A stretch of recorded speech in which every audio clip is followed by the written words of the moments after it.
दोस्तों, आपने अक्सर दो जंगली जीवों की प्रजातियों के बीच होती लड़ाइयों को जरूर देखा होगा। ज़्यादातर लड़ाइयाँ अक्सर शिकार और शिकारी के मध्य में ही होती हैं। शिकारी हमला करता है तो शिकार खुद का बचाव। लेकिन लड़ाइयों के कई अन्य कारण भी होते हैं और ये कारण इतने मजबूत होते हैं कि लड़ाई सिर्फ शिकारी और शिकार के बीच का मामला नहीं रह जाता, बल्कि एक ही नस्ल के दो जीव ही एक दूसरे के खून के प्यासे हो जाते हैं। एक ही नस्ल के जीवों के बीच लड़ाई ज़्यादातर मौक़ों पर दो नरों के बीच होती है और इन लड़ाइयों के होने का सबसे बड़ा कारण होता है किसी मादा को हासिल करना। इन जीवों को देखिए, इन्हें पानी का राजा कहा जा सकता है। पानी के भीतर इन मगरमच्छों जैसी लड़ने की हिम्मत किसी दूसरे जीव में नहीं होती। ये मगरमच्छ न सिर्फ अन्य जीवों के साथ मारकाट मचाते हैं, बल्कि इनके खुद के बीच भी जोरदार लड़ाइयाँ होती हैं, जिसमें किसी एक मगरमच्छ को अपने जबड़े से भी हाथ धोने पड़ सकते हैं। जैसे कि ये बेचारा मगरमच्छ किसी अन्य नर के साथ लड़ाई के दौरान ये अपना जबड़ा उखड़वा चुका है और इस लड़ाई के पीछे का कारण केवल किसी मादा साथी को हासिल करना ही था। यदि हम एक मगरमच्छ के जीवन पर नजर डालते हैं तो अपना जबड़ा गवा देने से ज्यादा बुरा हादसा इनके साथ और कुछ नहीं हो सकता। असल में मगरमच्छ का जबड़ा उसके लिए उसका सबसे प्राथमिक हथियार होता है और इस हथियार के बिना किसी मगरमच्छ का जीवित रह पाना मुश्किल ही नहीं बल्कि नामुमकिन है। बगैर जबड़े के कोई मगरमच्छ कुछ सप्ताह तक ही जीवित रह सकता है और उसके बाद मारा जाता है। यानी दो नर मगरमच्छों के बीच हुई लड़ाई में जहां एक विजेता को मादा मिल जाती है, वहीं हारे हुए को केवल मौत ही मिलेगी। हालांकि ऐसा नहीं है कि जबड़ा तुड़वा बैठा मगरमच्छ दर्द या खून बह जाने के कारण मरता है। दरअसल मगरमच्छ धरती के उन दुर्लभ जीवों में से एक है जिनके जख्म बेहद तेजी से भर जाते हैं।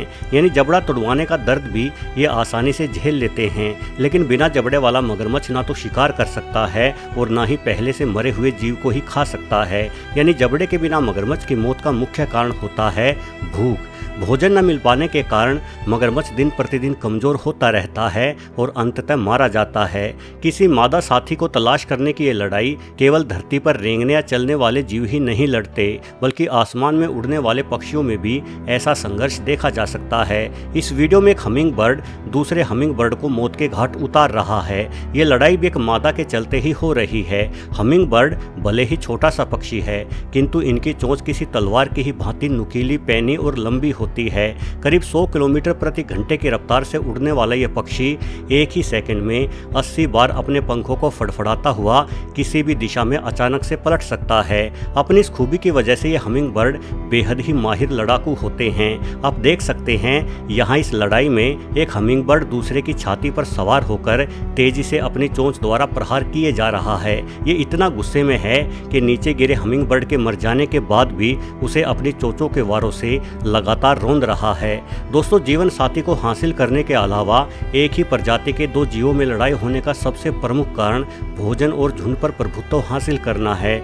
मादा को हासिल करने के लिए तो न सिर्फ मांसाहारी बल्कि शाकाहारी जानवर भी एक दूसरे के साथ लड़ते हुए देखे जा सकते हैं। हिप्पोपोटामस जैसे जीवों के मध्य में मादाओं के लिए होने वाली लड़ाइयाँ जंगल में हुई सबसे हिंसक लड़ाई मानी जाती है।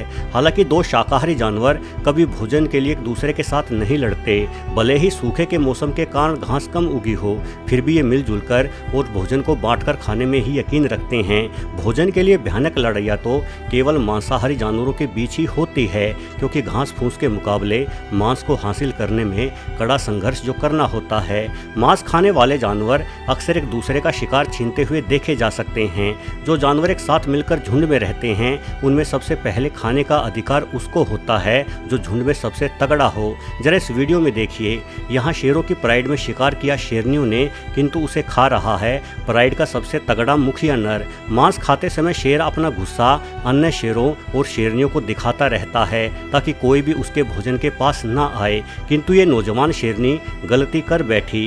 ये बेचारी भूखी थी, इसलिए मांस खाते अपने पिता शेर के कुछ ज्यादा ही नजदीक आ गई, जिसकी सजा शेरनी से तुरंत दे डाली। मुखिया शेर ने इस मादा शेरनी पर हमला किया और अपने जबड़े की जोरदार ताकत से बेचारी इस नौजवान शेरनी की स्पाइनल कोड तोड़ दी। अब ये शेरनी अपाहिज हो चुकी है और कोई अपाहिज शेरनी जिंदा नहीं रह पाएगी। जाहिर है ये शेरनी जल्द ही भूख और दर्द के कारण मारी जाएगी। हालांकि शेर सिर्फ भोजन के लिए ही नहीं लड़ते, बल्कि दो नर एक दूसरे का झुंड हथियाने के लिए भी सबसे भयंकर लड़ाइयाँ लड़ते हैं। इन लड़ाइयों में जो जीतता जीतता है उसे ही झुंड की कमान संभालने का मौका मिलता है। वैसे लड़ाई चाहे मादा के लिए हो, भोजन के लिए हो या फिर झुंड पर अपना वर्चस्व कायम करने के लिए हो, अधिकतर दो नर जानवर ही एक दूसरे से लड़ते हुए दिखाई देते हैं, किंतु ऐसा हर जीव के साथ नहीं है। यदि मीरकैट के परिवार से मिलोगे तो यहाँ मामला उल्टा दिखाई देता है। नेवलों के परिवार से संबंध रखने वाले मीरकैट अफ्रीका महाद्वीप के कालाहारी रेगिस्तान में पाया जाने वाला सबसे प्रमुख जीव है। इस नेवले को पृथ्वी का सबसे बड़ा कातिल जीव कहना गलत नहीं होगा और इनमें अधिकतर कत्ल मादाओं द्वारा ही किए जाते हैं। इन नेवलों में आकार और ताकत के मुकाबले में नरों की तुलना में मादा कहीं अधिक बड़ी और शक्तिशाली होती है। जाहिर है पूरे झुंड पर राज भी मादा का ही चलता है और राज उस मादा का चलता है जिसके पास सबसे अधिक संतानें हैं। यानी यहाँ संतान उत्पन्न करने को लेकर भयंकर लड़ाइयाँ होती हैं। जैसे ही मुख्य मादा को पता चलता है कि कोई अन्य मादा मीरकैट माँ बनने वाली है या माँ बनना चाहती है तो मुख्य मादा उस माँ बनने की इच्छुक मीरकैट को मौत के घाट उतार देती है, फिर भले ही वो मीरकैट खुद मुख्य मादा की बेटी ही क्यों न हो। इन नेवलों के संसार में 50 के करीब सदस्य होते हैं और इनमें से करीब 80% संतानें एक ही मुख्य मादा द्वारा पैदा की गई होती हैं। यानी मीरकैट के परिवार में भी शेरों की ही भांति लड़ाइयाँ होती हैं। बस फर्क इतना है कि यहाँ लड़ाई में नरों की तुलना में मादा प्रतियोगी हिस्सा लेती हैं। दोस्तों, झुंड पर अपना वर्चस्व स्थापित करने की लड़ाई में भेड़िया सबसे आगे होते हैं। भेड़ियों के मध्य में लड़ाई एक या दो सदस्यों के बीच तक ही सीमित नहीं रहती, बल्कि इनमें पूरे के पूरे झुंड ही लड़ते हुए देखे जा सकते हैं। भेड़ियों के झुंड में लड़ाई की सबसे प्रमुख वजह होती है इनका एक दूसरे के इलाके में घुस आना। कई बार शिकार की कमी के चलते भेड़िया नए स्थानों की तलाश में अपने इलाकों को छोड़ देते हैं, किंतु जब ये घुसपैठी भेड़िया नए इलाके में पहुंचते हैं तो नए इलाके में मिली पहले से रहती अन्य भेड़ियों की गंध से अपना इलाका छोड़ा एक घुसपैठी भेड़िया तुरंत सचेत हो जाते हैं। असल में कुत्तों की ही भांति भेड़िया भी खुद के इलाके में मौजूद सभी पेड़ों और झाड़ियों आदि पर अपने मूत्र का छिड़काव करते हुए अपने इलाके को चिन्हित करते हैं। इस गंध का एक ही मतलब है कि यहाँ से चले जाओ नहीं तो मारे जाओगे। भेड़ियों की सूंघने की शक्ति इतनी तेज होती है कि ये हर भेड़िया द्वारा छोड़ी गई मूत्र की गंध को अलग अलग पहचान सकते हैं। यानी सिर्फ इस गंध से ही घुसपैठियों को अंदाजा हो जाता है कि इस इलाके में पहले से रहते भेड़ियों की कुल संख्या कितनी होगी। बस इस संख्या के आधार पर ही घुसपैठिया भेड़िया फैसला करते हैं कि लड़ना है या आगे बढ़ जाना है। यदि इन्हें लगता है कि यहाँ पहले से रहते भेड़िया संख्या में कम और कमजोर है तो घुसपैठी भेड़िया बिना कोई देरी किए आक्रमण कर देते हैं। भेड़ियों के बीच हुई इस लड़ाई में कुछ ही घंटों में कई दर्जन भेड़िया मारे जाते हैं। दोस्तों, भले ही एक ही प्रजाति के दो जीवों के बीच हिंसक लड़ाइयाँ गलत लगे, किंतु प्रकृति हमेशा संतुलन बनाकर चलती है। इस तरह की लड़ाइयाँ किसी जीव की संख्या को नियंत्रित करने में बड़ा योगदान देती हैं। यदि ये लड़ाइयाँ बंद हो जाए तो इन जीवों की संख्या में बेहताशा वृद्धि हो जाएगी, जिस वजह से सारा प्रकृति चक्र ही बिगड़ जाएगा। वीडियो देखने के लिए आपका बहुत बहुत धन्यवाद।